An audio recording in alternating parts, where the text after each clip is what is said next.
अस्सलाम वालेकुम नाजरीन। आज हम बात करेंगे एशिया कप में इस वक्त क्या सिचुएशन है, क्या सूरत हाल है। नाजरीन, एशिया कप में जो मैचेस हुए थे कल, यूनाइटेड अरब इमारात और यूएई और ओमान के बीच में, वो तो यूएई ने बड़ी आसानी से 42 रन से जीत लिया था। लेकिन दूसरा मैच जो हुआ था हांगकांग और श्रीलंका के बीच में, श्रीलंका ने जीता ज़रूर है, लेकिन हांगकांग ने बहुत ही ज़्यादा टफ टाइम दिया है श्रीलंका को। और एक वक्त पे ऐसा लग रहा था कि शायद हांगकांग ये मैच जीत भी जाए। लेकिन आज का जो मेन मुद्दा है वो पाकिस्तान और इंडिया का क्लैश है। लास्ट मैच में आपने देखा, टॉस पे रेफरी ने पाकिस्तान कैप्टन सलमान अली आगा को हाथ मिलाने से मना किया था, जो कि नहीं हो सका, जो कि स्पोर्ट्समैनशिप के खिलाफ है। उसके ऊपर पाकिस्तान के पीसीबी चेयरमैन जो हैं मोहसिन नकवी साहब का एक रद्द-ए-अमल ज़रूर आया, लेकिन जब आईसीसी से रुजू किया गया तो आईसीसी ने पाकिस्तान की डिमांड को एक्सेप्ट करने से मना कर दिया है। पाकिस्तान ने, मोहसिन नकवी ने जो डिमांड की थी कि रेफरी को हटा दिया जाए एशिया कप से, दूसरा रेफरी एशिया कप के लिए दिया जाए। अब एशिया कप जो है वो एक दूसरी एंटिटी परफॉर्म कर रही है, दूसरी एंटिटी करवा रही है, आईसीसी नहीं करवा रही है। एशिया कप करवा रहे हैं एशियन क्रिकेट काउंसिल एसीसी, जिसके सरबरा मोहसिन नकवी साहब हैं। आईसीसी ने एम्पायर्स ज़रूर दिए हैं, आईसीसी ने रेफरी ज़रूर दिए हैं, लेकिन किस मैच में कौन एम्पायर होगा, कौन रेफरी होगा, ये डिसीशन एशियन क्रिकेट काउंसिल का है। तो इस सिलसिले में आईसीसी को शिकायत करना बनता नहीं था, या फिर अगर बनता था तो वो ये शिकायत करनी बनती थी कि हम आईसीसी को बोलते कि आपके मैच रेफरी ने जो एक कानून के खिलाफ काम किया है, स्पोर्ट्समैनशिप स्पिरिट के खिलाफ काम किया है, आईसीसी के रूल्स के अगेंस्ट गए हैं, तो वो ये हम शिकायत कर सकते थे। लेकिन इसको हटाने का डिसीजन तो अब भी एशियन क्रिकेट काउंसिल के पास था। लेकिन पीसीबी के चेयरमैन मोहसिन नकवी साहब ने ये कहा था कि अगर मैच रेफरी को नहीं हटाया गया तो पाकिस्तान अपना अगला मैच नहीं खेलेगा। अब आईसीसी ने डिमांड तो एक्सेप्ट नहीं की, तो अब क्या पाकिस्तान अपना अगला मैच खेलेगा या नहीं खेलेगा? तो खेलता है तो क्या होगा, और नहीं खेलता तो क्या होगा, आज उस पर हम डिस्कशन थोड़ी बहुत करेंगे। तो पाकिस्तान का अगला मैच यूएई के साथ है, जो कि कल खेला जाना है। अगर पाकिस्तान यूएई वाला मैच नहीं खेलता तो पाकिस्तान एशिया कप से बाहर हो जाएगा, यूएई और इंडिया नेक्स्ट राउंड के लिए क्वालिफाई कर जाएंगे। लेकिन अगर पाकिस्तान अपना मैच खेलता है तो पाकिस्तान के मौक़िफ़ का क्या होगा, सवाल ये यहीं पर कायम है, जिसका जवाब हमें कल के मैच में शायद मिल जाए। या फिर पाकिस्तान के पीसीबी की तरफ से कोई स्टेटमेंट आए तो हम उस पर कह सकते हैं कि पीसीबी का ये स्टेटमेंट, ये मौक़िफ़ आया है। बहरहाल, अगर पाकिस्तान यूएई से जीत जाता है तो फिर पाकिस्तान का इंडिया के खिलाफ दूसरा मैच 21 तारीख को होगा। पाकिस्तान और इंडिया ग्रुप ए से आगे क्वालिफाई कर जाएंगे, आगे चले जाएंगे ग्रुप 4 के लिए। ग्रुप 4 सुपर 4 जो टॉप 4 टीमें हैं उनके लिए क्वालिफाई कर जाएंगे, और फिर उनका अगला मैच जो है 21 तारीख को खेला जाना है। उसमें क्या होगा, क्या उसमें हैंडशेक्स दोबारा होंगे या उसमें भी नहीं होंगे? इसका जवाब आई थिंक अगर इस मैच में नहीं हुए तो उस मैच में भी हैंडशेक्स नहीं होंगे। स्पोर्ट्समैनशिप उस मैच में भी इंडिया की तरफ से दिखाया नहीं जाएगा। लेकिन अगर कल का मैच पाकिस्तान हार जाता है या पाकिस्तान बायकॉट करता है, नहीं खेलता है, तो पाकिस्तान एशिया कप से बाहर चला जाएगा। इंडिया और यूएई एशिया कप से आगे चले जाएंगे, एशिया कप में आगे चले जाएंगे। अब देखना यह है कि मोहसिन नकवी साहब का क्या रद्द-ए-अमल आता है, क्या रिएक्शन आता है, पाकिस्तान को आगे खेलना चाहिए या नहीं खेलना चाहिए। ये आप भी हमें कमेंट सेक्शन में बता दीजिए कि पाकिस्तान को क्या रद्द-ए-अमल लेना चाहिए। क्योंकि जब ये अमल हुआ था टास्क के टाइम पे, जब रेफरी ने इनकार किया था, तो पाकिस्तान की तरफ से कोई रद्द-ए-अमल नहीं आया था मैच के एंड होने तक, जब तक उन्होंने मैच ख़त्म होने पर भी हैंडशेक नहीं किया था, तब तक पाकिस्तान का कोई रद्द-ए-अमल नहीं था। रात को जब सोशल मीडिया पे लोगों ने बातें की, सोशल मीडिया पे यूट्यूबर्स या सोशल मीडिया इन्फ्लुएंसर्स जितने भी हैं, उन्होंने जब ये मुद्दा उठाया, तब पीसीबी की तरफ से कोई रद्द-ए-अमल आया था। आज भी इसीलिए अगर आप कमेंट करेंगे, अगर आप इस पर पोस्ट करेंगे अपने अपने चैनल्स पर, अपने अपने अकाउंट्स पर, तब इस बात का पीसीबी को भी पता चलेगा कि पाकिस्तान को क्या रद्द-ए-अमल लेना चाहिए, क्या एक्शन लेना चाहिए। बहरहाल, मोहसिन नकवी साहब के ऊपर ये डिपेंड करता है कि पाकिस्तान और मोहसिन नकवी साहब क्या स्टांस लेते हैं क्या पाकिस्तान को बाइकआउट करना चाहिए या नहीं करना चाहिए, ये आप अपने कमेंट में बताएं और मोहसिन नकवी साहब इसका डिसीजन करेंगे कि पाकिस्तान को क्या करना चाहिए।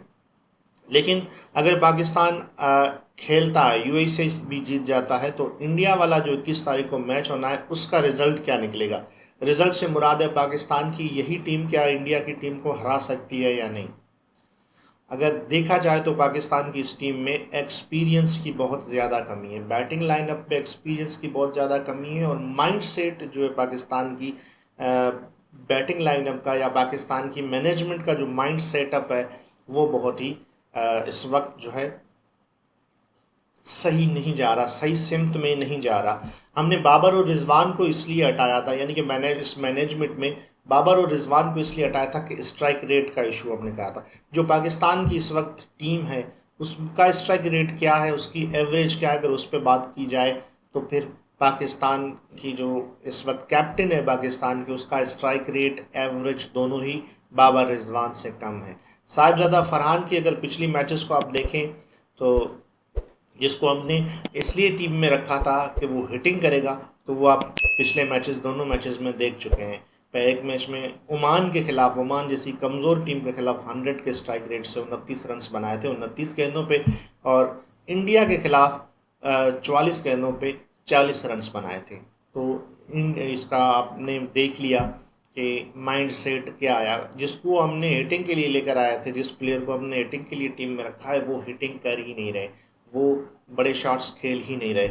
और दूसरे ओपनर साइम अयूब देखा जाए तो दोनों ही मैचेस में ओमान के कमज़ोर बॉलिंग लाइनअप के खिलाफ भी 0 पे आउट हुए हैं, इंडिया के खिलाफ भी 0 पे आउट हुए हैं। हमारे कप्तान को अगर देखा जाए तो ओमान के खिलाफ वो 0 पे आउट हुए थे, इंडिया के खिलाफ 12 गेंदों पे 3 रन बनाए हैं। तो परफॉर्मेंस के हिसाब से भी अगर देखें तो इस टीम में कोई बड़ा परफॉर्मर नहीं है।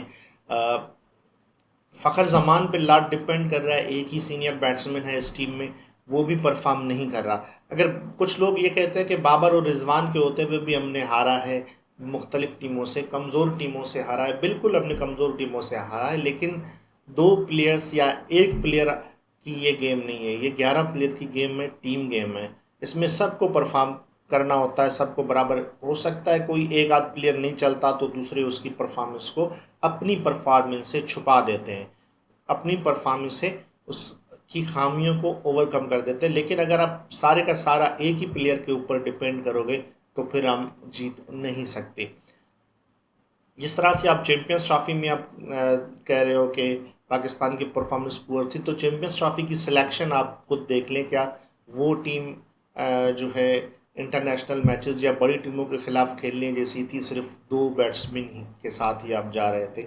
अब फ़हीम अशरफ को किस एंगल से आप देखते हैं टीम में फिट बैठता है, इसके लिए तो जिससे भी आप शाकीन क्रिकेट से पूछो, किसी इंटरनेशनल के बड़े क्रिकेटर से पूछो, तो वो यही कहता है कि जी पर्ची है ये। तो अगर आप पर्ची प्लेयर्स को टीम में रखोगे तो आप जीत नहीं पाओगे। अगर इंडिया से, मैं ये कहना चाह रहा हूँ, अगर इंडिया से बदला लेना है तो फिर इंडिया को हराना होगा, ठीक है। इंडिया को अगर हम हराएंगे तभी हम इंडिया से बदला ले पाएंगे, तभी हम अपनी पोजीशन को डिफाइन कर पाएंगे कि हम किस पोजीशन पे खड़े हैं। और अगर इंडिया को हराना है तो फिर इन प्लेयर्स को परफॉर्म करना पड़ेगा, क्योंकि इस अगले मैच तक हम बाबर और रिजवान को ला नहीं सकते, मैनेजमेंट नहीं लाएगी बाबर और रिजवान को। जब बाबर और रिजवान को नहीं लाएंगे तो इनको परफॉर्म करना पड़ेगा। अगर ये परफॉर्म करेंगे और हम इंडिया को हरा पाएंगे, जो कि तकरीबन नामुमकिन सा लगता है, क्योंकि इंडियन टीम एक्सपीरियंस भी है, इंडियन टीम में यंगस्टर्स भी हैं। आप इंडियन टीम्स का इंटेंट देखें ना, पहले ही ओवर की पहली 2 गेंदों पे आपके प्रीमियम फास्ट बॉलर को पहली गेंद पे चौका लगाए, दूसरी गेंद पे छक्का लगाए, ठीक है। जबकि पाकिस्तान का पहला चौका कितनी देर बाद आया था, छक्का कितनी देर बाद आया था, वो आप खुद जानते हैं। पाकिस्तान की पहली 50 जो है 50 रन पाकिस्तान ने 61 गेंदों पे बनाए थे। 10 ओवर कंप्लीट हो चुके थे, 11वें ओवर की पहली गेंद पे पाकिस्तान ने अपनी 50 बनाई थी। लेकिन आप इंडियन का इंटेंट आप देख लें, वो पहले ही गेंद से सिर्फ 128 रन का टारगेट चेस करने के लिए जा रहे हैं, और पहली गेंद पे चौका और दूसरी गेंद पे छक्का मार रहे हैं। तो उनका इंटेंट क्लियर था, लेकिन पाकिस्तान का इंटेंट बिल्कुल भी क्लियर नहीं था। तो अगर इंडिया से पिछली मैच का बदला लेना है तो फिर इंडिया को हराना पड़ेगा। बाकी हम मोहसिन नकवी पे छोड़ देते हैं कि वो क्या डिसीजन लेते हैं कि पाकिस्तान को कल का मैच खेलना चाहिए या फिर बॉयकॉट करना चाहिए। अगर बॉयकॉट करेगा पाकिस्तान तो फिर पाकिस्तान एशिया कप से बाहर हो जाएगा, और अगर एशिया कप में पाकिस्तान को रहना है तो कल का मैच पाकिस्तान खेलेगा। ना सिर्फ पाकिस्तान को कल का मैच खेलना है बल्कि कल के मैच में यूएई को हराना भी है। यूएई को हरा के फिर 21 तारीख को जो पाकिस्तान और इंडिया का मैच होगा, वो अगर पाकिस्तान मैच जीत जाता है तो फिर हमारी आवाम जो है, हमारे दिल खुश हो जाएंगे। चलो देखते हैं अब मोहसिन नकवी साहब क्या डिसीजन लेते हैं, मोहसिन नकवी साहब का क्या बयान आता है। ये ये हमें कल तक पता चल जाएगा। तब तक के लिए अल्लाह हाफिज़।